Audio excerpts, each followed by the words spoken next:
tamam.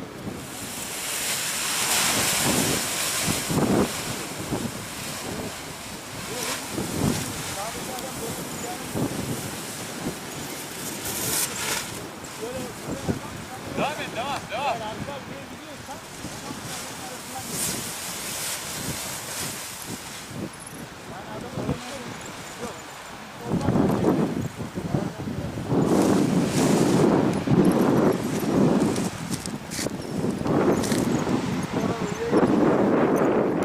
Çok değişik abi yani algılayamıyorum. Dur bir şey söyle.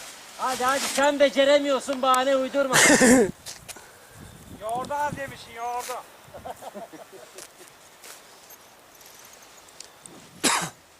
Bırak bu işi, bilmiyorsun Şahin, bırak yapma. Doğru söylersin abi.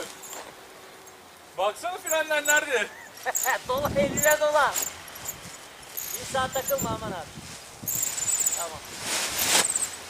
Böyle pompa oynayacağız. Ben pompayla eline gitmiyorum böyle ya.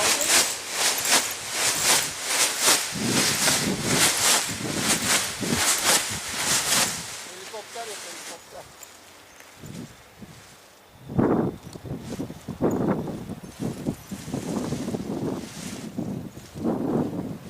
Kapattı.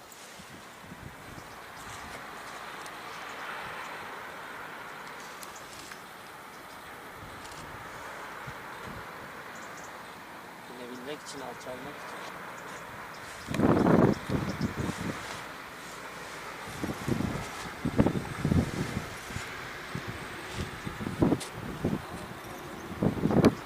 Ben şimdi şeyde...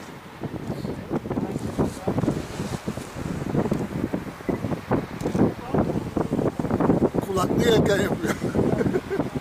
Kulaklı yakan, kulaklı yakan.